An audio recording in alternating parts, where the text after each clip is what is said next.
Hello, good day everyone.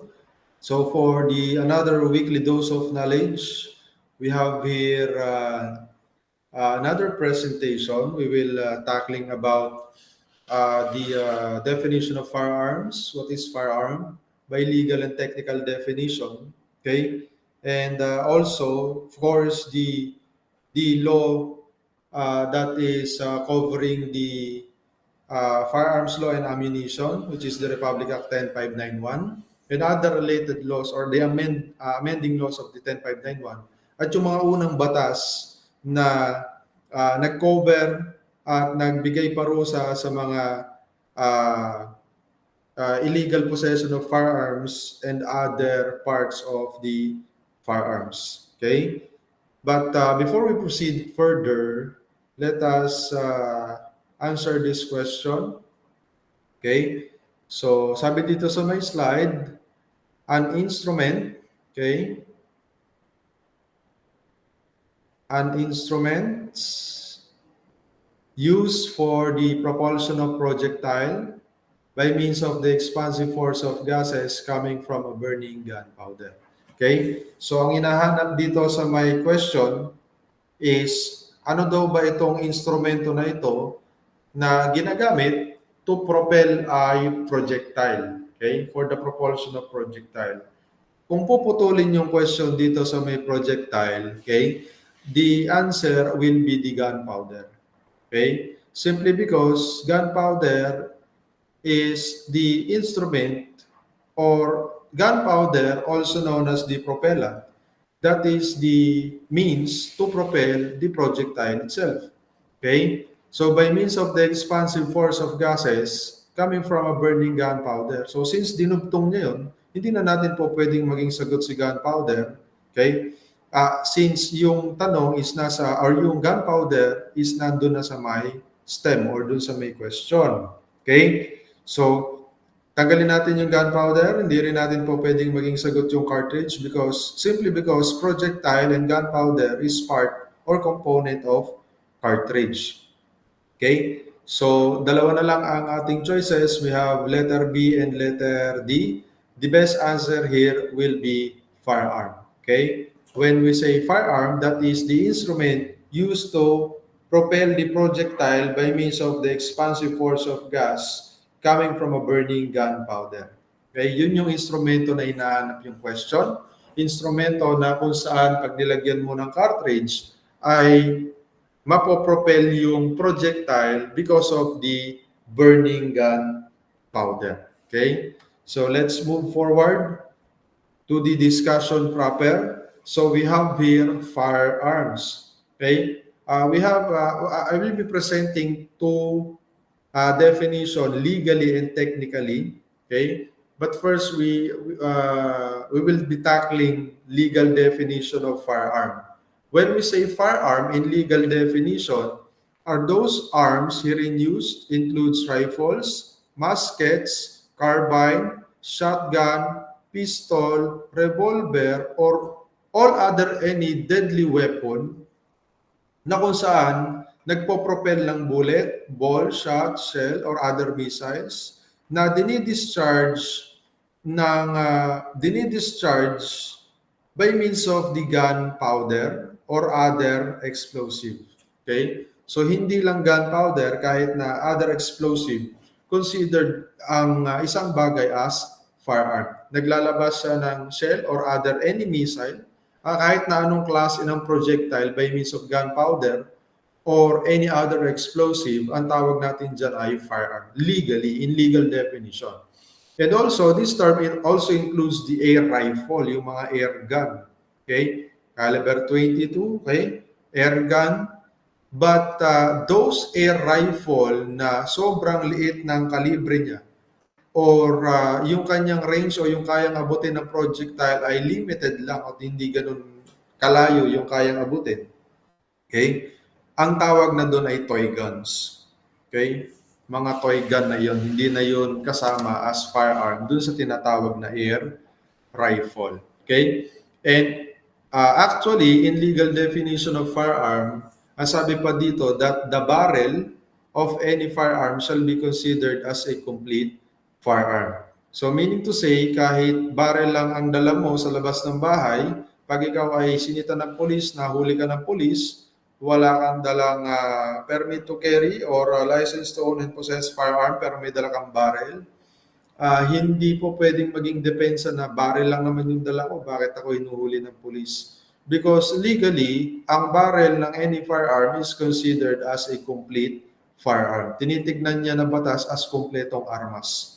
That is also stated in the Section 877 of the Revised Administrative Code and also in the Section 290 of the National Internal Revenue Code. Okay? So puntahan natin yung technical definition ng firearm. Okay. When we say firearm, in technical definition, firearm is an instrument used for the propulsion of projectile by means of the expansive force of gases coming from a burning gunpowder. Okay? So, coming from a burning gunpowder. May kahalintulad sa doon sa may legal definition, pero doon sa may legal definition kasi meron sa doon sinasabi pa na that the barrel of any firearm is considered as a complete firearm at na-include din doon sa may legal definition yung statement na a rifle are considered also as a firearm. But hindi nakasama doon yung mga small caliber or yung mga limited range. Dito sa technical definition ng firearm, concrete siya. Isa lang yung tinutukoy niya. Kahit na anong instrumento ang meron ka, basta yan ay may kakayahang mag-propel ng projectile gamit ang burning gunpowder, ang tawag natin dyan firearm. Okay? So pwedeng pumasok dito sa may firearm yung mga sumpak. Kahit tubo lang yan ng tubig pero kinonvert into shotgun at may kakayanan na mag-propel ng pellets, ang tawag natin dyan ay firearm. Kung meron kang ballpen na minodify mo at pag nilagyan ng caliber 22 na cartridge, may kakayanan na mag-propel ng projectile at kayang makapagpa-deflagrate ng gunpowder, ang tawag natin sa ballpen na yun na will be a firearm. As per reference ng technical definition. Kahit na anong bagay, basta may kakayanan na mag-propel ng projectile by means of the burning gunpowder, that is what we call firearm. Okay? So another question here, an act providing for a comprehensive law on firearms and ammunition and providing penalties for violation thereof. Okay? So anong batas daw ang tumutukoy dito sa comprehensive law and firearms and ammunition and providing penalties for the violation? What Republic Act is this? Is it Republic Act 11-200, Republic Act 10-175, Republic Act 6975, Republic Act 10591? So, an act providing for the comprehensive law on firearms and ammunition. So, hindi natin po, process of elimination muna tayo, hindi natin po pwedeng maging sagot yung Republic Act 11-200. Why? Because Republic Act 11-200, that is the law that gives the new rank classification. Okay? The new rank classification of the PNP. So, yung Republic Act 11-200 from PO1, yan yung ginawang patrolman. Yan yung batas na yan. Okay? Nagbigay ng new rank classification sa PNP. Hindi rin po pwedeng Republic Act 10-175 because Republic Act 10-175 is the Cybercrime Prevention Act of 2012. Hindi rin po pwede na Republic Act 6975 because RA 6975, that is the DILG Act. Okay, the DILG Act of 1990.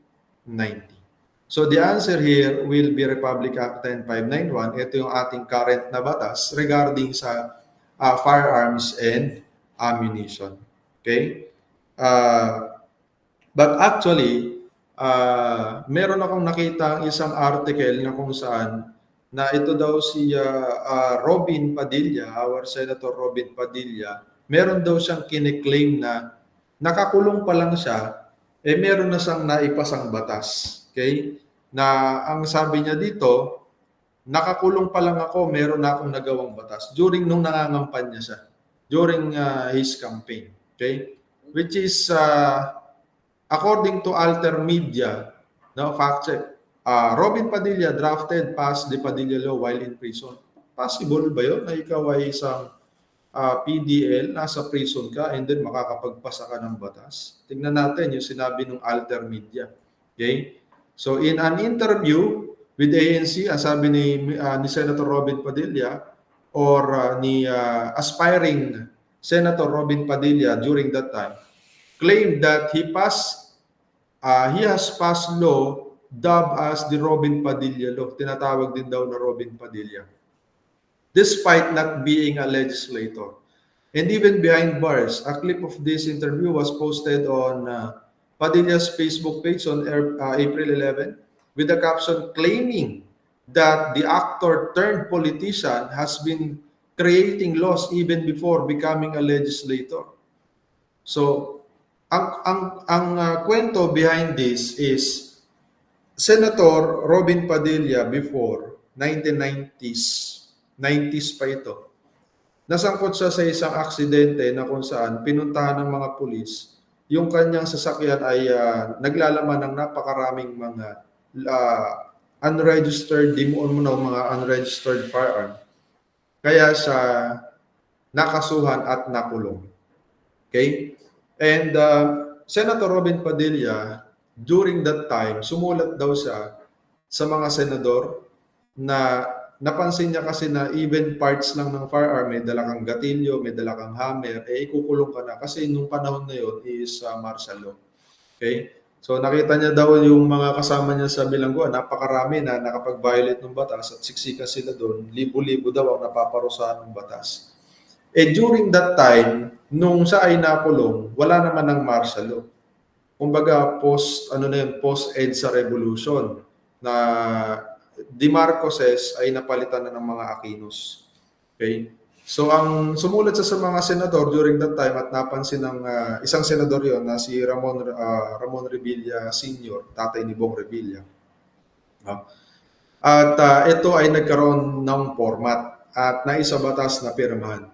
Kaya niya kiniklaim na siya daw di umano ang nagpasa ng batas, which is maling term yung pagpasa.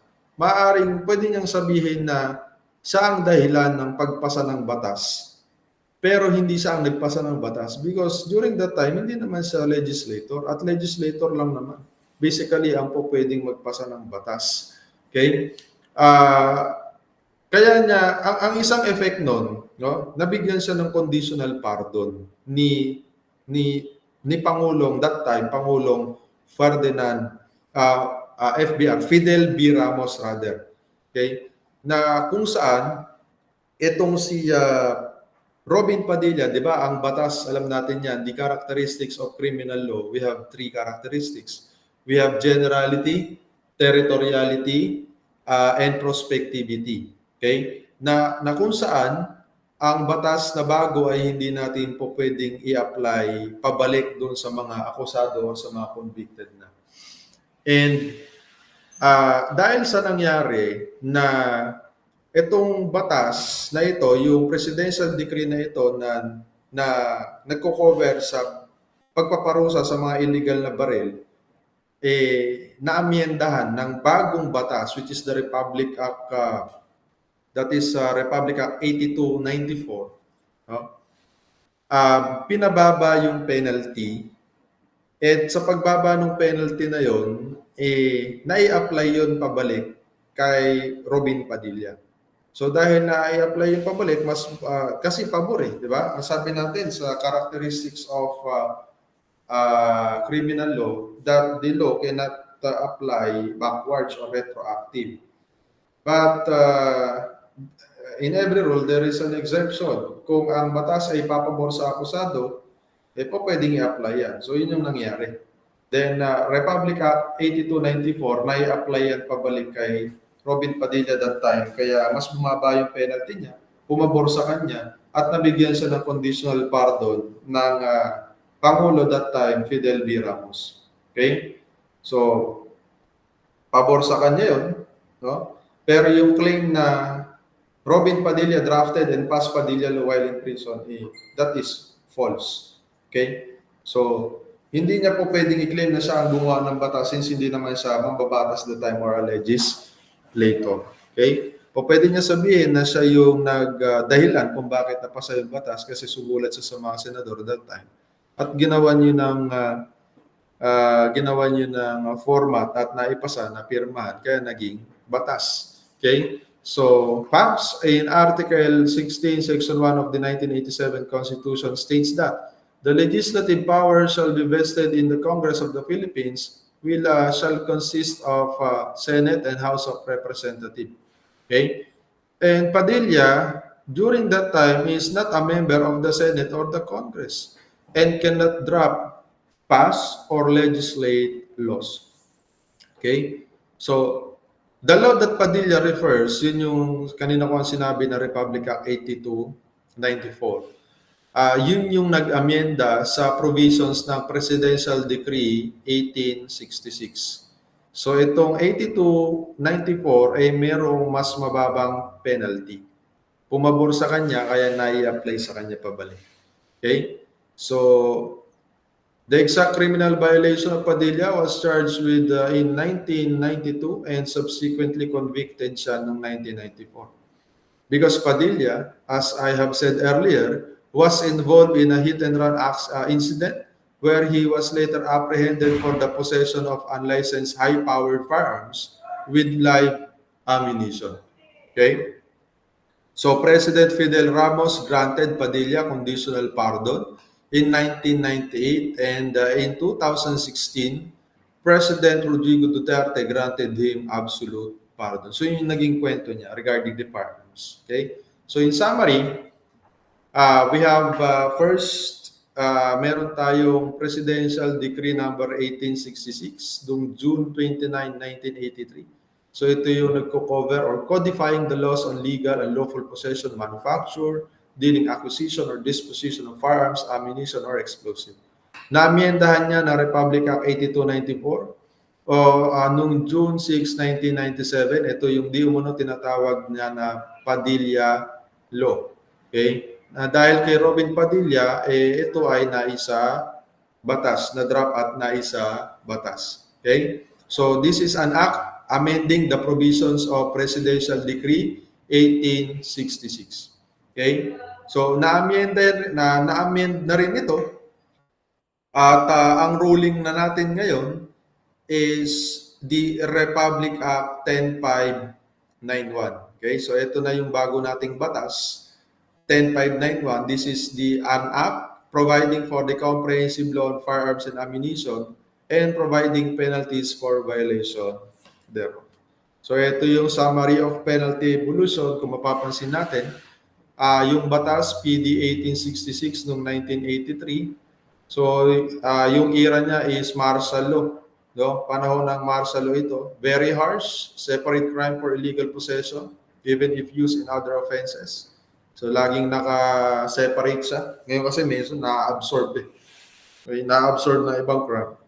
Pero dito sa may martial law, hindi. Lagi siyang separate crime.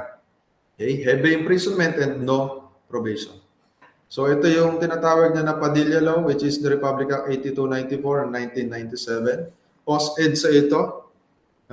Tapos na EDSA Revolution and has the softer penalties. Legal possession becomes aggravating if used in other crimes na lang.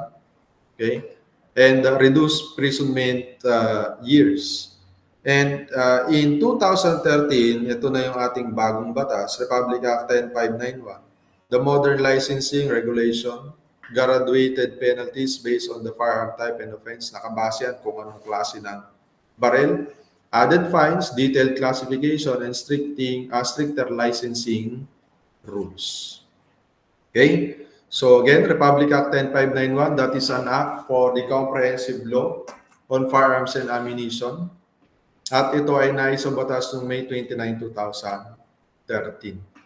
And then, may nag-amenda ng certain provisions ng batas na ito, which is the Republic Act 11766. Okay? Republic Act 11766 signed by the former President Rodrigo Roa Duterte on May 6. Okay? That extends the validity of license to possess firearms and ammunition from 2 years to 5 or 10 years. Ang inamyendahan ng batas na ito is the Section 7 and Section 19 of the 10591. Okay? Yung Section 7, ito ay tumutukoy dun sa PTC or Permit to Carry. Ito namang Section 19, ang tinutukoy dito ay yung LTAP. Okay, the registration of LTAP and then the FR or the firearm registration. Okay? So, ang binago ng batas from Section 7, ang validity na ngayon ng permit to carry will be now 2 years from the date of approval. Sa Section 19 naman, yung LTAP, dati, every 2 years nire-renew.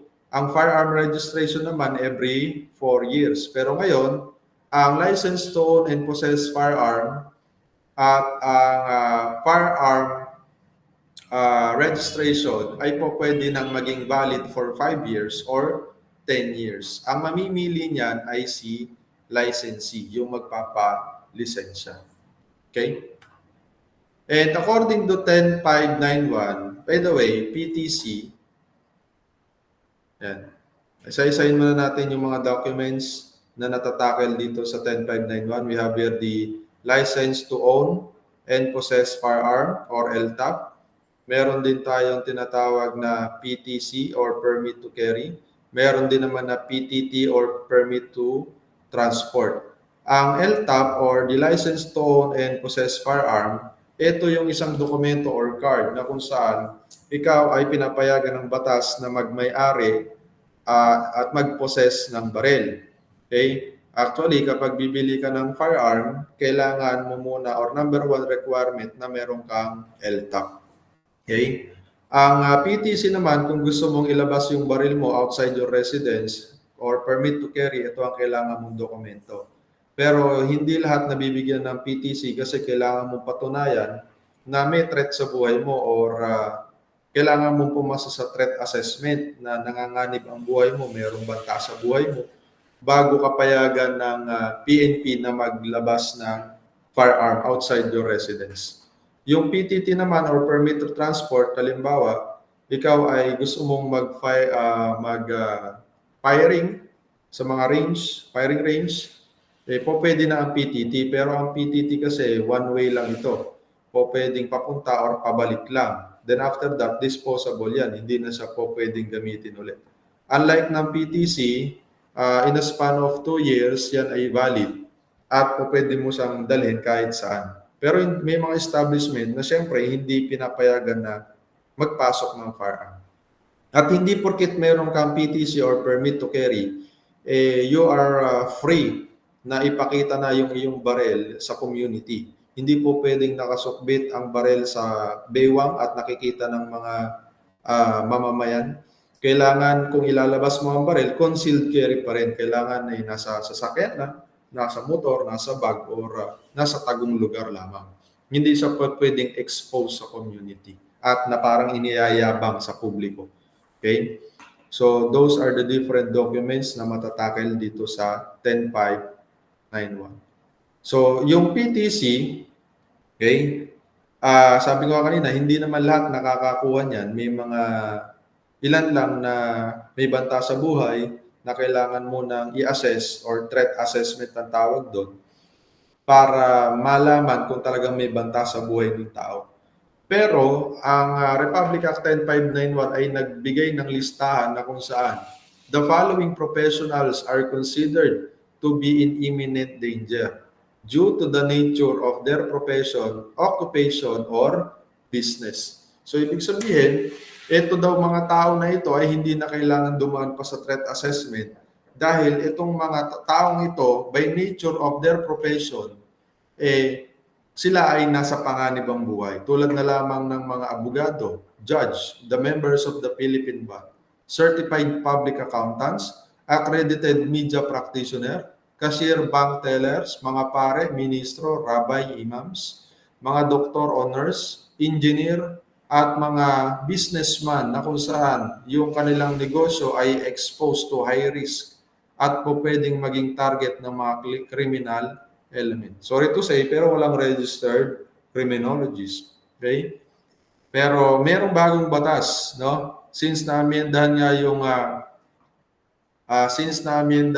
yung Republic Act 10591, meron namang bagong batas. But unfortunately, wala pa ring registered criminologist. Okay? Sa Republic Act 11766, nadagdagan. So ito na yung mga taong nadagdag na hindi na kailangan ng threat assessment na po pwede nang kumuha or mag-request ng permit to carry. Elected incumbent and former officials, kung ikaw ay dating kagawad ng barangay, ikaw ay dating kapitan or kasalukuyang kang kapitan, mayor, konsihal, gobernador, or dati. No? Mga dating nakupo sa posisyon. Mga active o kaya mga nagretiro ng military and law enforcement personnel. So sila yung nadagdag doon sa Republic Act 11766. So sila ay exempted sa threat assessment kung gusto nilang makumuha ng PTC by nature of their profession. Sila ay nasa imminent danger, po pwede silang kumuha ng PTC without any assessment. Okay? So we have here naman the loose firearm. Okay? When we say loose firearm, it refers to unregistered firearm, unobliterated, altered firearm, or firearm which has been lost, stolen, mga nawala, illegally manufactured firearm, mga gawang bahay lang, mga handmade weapons, registered firearms in the possession of individual other than the licensee. Mga nakarehistro nga yung baril pero wala naman doon sa kamay ng mismo may-ari. O kaya with revoked license o mga binawi ng PNP na lisensya pero yung baril nasa kanila pa. Okay? So these are the list of, we can consider this as loose firearm. Okay? Unregistered, obliterated, or altered, yun yung mga pinalitan na serial number, ginasgas yung serial number, tinanggalan ng serial number, or pinalitan yung serial number. Okay? And then we have here what we call antique firearm. When we say antique firearm, ito yung mga baril na manufactured at least 75 years prior to the current date. Okay? But not including the replicas. Ibig sabihin, kung ang tao, ang pinaka-senior citizen natin at na edad is 60 years old sa baril, matatawag natin silang antique pag sila ay 75 years old na. Pangalawa, matatawag natin na antique firearm kapag yung firearm na yun ay nabigyan ng certification ng National Museum of the Philippines to be curio or relic na of museum interest. Okay? So pag binigyan ng certification ng National Museum of the Philippines, that is considered as antique firearm. Okay? And then number 3, any other firearm which derives a substantial part of its monetary value o kaya ay novel, kakaiba, rare, bizarre, o kaya meron siyang association with some historical figure. Just like for example, yung baril na ginamit ni General Luna. So we can consider that as antique firearm. Okay? Yung mga musket na ginamit during the firing squad of Dr. Jose Rizal, we can consider that as antique firearm kasi yun ay part ng historical period or event. Okay? So major parts versus minor parts naman. When we say major parts ng firearm, okay? Major parts are those barrel, of course, major part ng barrel. Yung slide itself, ito yung slide, major part yan. Yung lower receiver, major part yan, lower receiver. Okay? In the case of rifles, may upper receiver, may lower receiver, major parts yun. Sa revolver naman, yung rotating cylinder, major part din yun. Sa mga bolt action type, yung bolt receiver, major part din yun. Okay?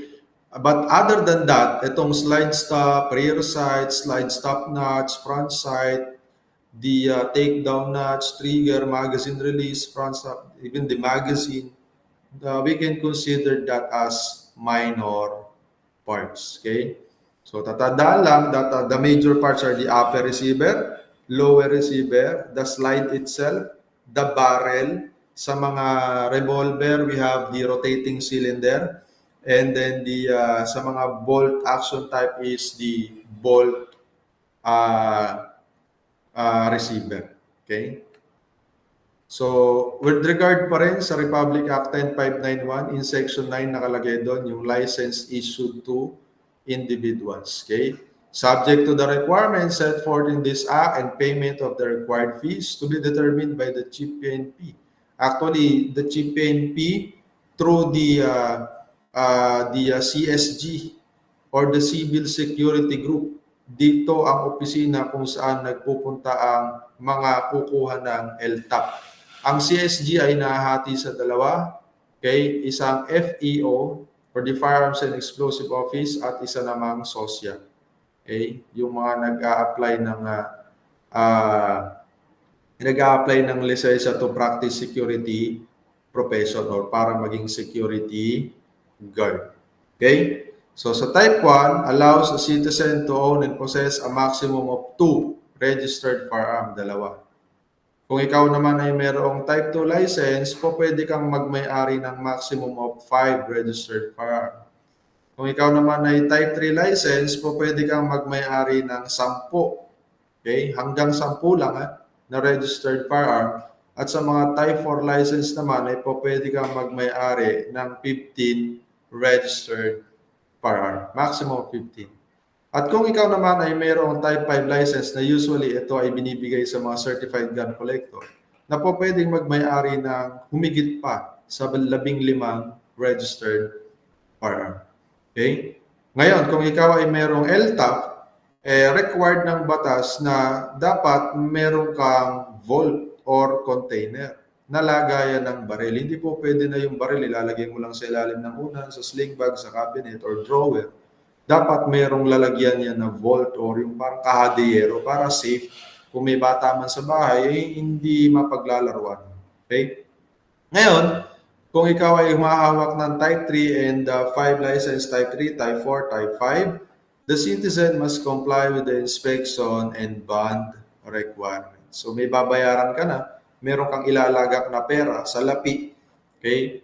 Nang sa gayon, kung ikaw man ay makadisgrasya, meron kang pagkukuhanan para ipambayad dun sa nadisgrasya mo, mga civil liabilities, o kailangan mo suportahan na pamilya, meron kang panghuhugutan na pera. Sa dami kasi ng baril na meron ka, na hanggang 10 o higit pang 15 na baril na meron ka, may chances kasi na ikaw ay makadisgrasya ng ibang tao, kaya kailangan magbayad ng bond requirements. Okay? So that's it for the weekly dose of knowledge, and we will continue this discussion, and we will be tackling some parts pa rin ng RA 10591 and also the classification of firearms. Okay? So yun lamang, and maraming salamat, and God bless everyone.